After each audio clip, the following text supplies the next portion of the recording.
Ever since Metroid Dread's announcement, I've been going through a bit of a Metroid phase, and so because of that I've gotten quite a lot of Metroid related content recommended to me, such as articles. Most of them are mainly either news about Metroid Dread, talking about the older games, or ranking the games, but this one has been getting recommended to me for quite a while. So one day I got bored and decided, hey, why not, and read it. I shouldn't have read it. So let's start with what they refer to as the worst game of the series, Metroid Prime Hunters First But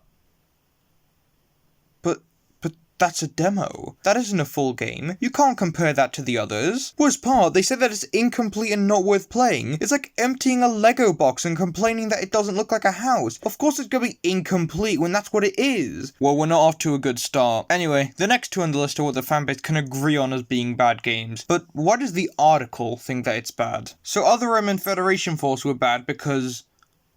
Oh, wait. Oh, they say that they were apparently good, but just didn't belong in the series. Here's the thing though, is the article rating them as games, or as Metroid games? Trust me, I did my English speech regarding this topic in Federation Force, I know what I'm talking about. But you know what? That's reasonable, and I can see that as fair criticism. Next up is, well, guess who? The actual game. It says here that it didn't bring anything new to the table. First of all, back then handhelds still weren't as powerful as home consoles. The fact that the game was portable was what it brought to the table. Second of all, it introduced Sylux, who reappeared in both Prime 3 Corruption and Federation Force, and who is definitely going to be Prime 4's antagonist. They say that it's a good game, but is held back due to visuals and awkward controls. Let's see. Prime 2 Echoes was apparently a fail. Why? Because you can only reach certain areas with certain items.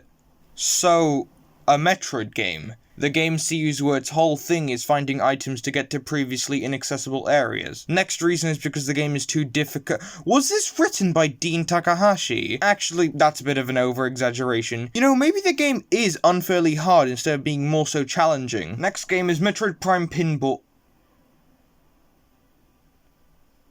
Hey, so you lot remember earlier when they said that Other M and Federation Force being slightly different is a flaw and so they don't belong in the series? But when this game turns Metroid Prime into pinball, it's completely fine then for some reason. I don't really have much to say about the Prime 3 Corruption part other than the fact that they start what seems like it's going to be criticism, but they never actually mention any negatives. Return of Samus apparently is flawed because of the fact that it's on the Game Boy, despite the article even saying that Nintendo knew the capabilities of it. Next up is the original Metroid. Can you guess what my opinions are on it? Do you remember how Prime Hunters was criticized for its visuals, and Prime 2 Echoes for being too difficult? Well, all of those problems are in the first game, except for some reason here, they aren't problems. The visuals, oh, you'll get used to it. The difficulty, that's just how the game is. I don't goddamn get it. They'll complain when some games do something, such as not fitting in, having aged visuals and awkward controls, but then praise other games for doing the exact same thing. All of the games after this are what everyone knows are good games, and so the article, trying to appeal as predictable, has to come up with small random issues, like how they say the one bad thing Prime did was be too good. Fusion's flaws are that it made Samus weaker than usual. This would be fair criticism if it was for Other M. The only problem is that Fusion has an actual story reason as to why Samus is now weaker, like how because of the Metroid DNA inside of her, she's now weaker to colder temperatures, whereas in Other M, she'll just decide not to use her weapons anymore. Zero Mission apparently has less hand-holding.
And guess what the best game is? It's Super Metroid. Because of course it is. I'm done with this article. Okay, bye-bye everyone. The video's over now.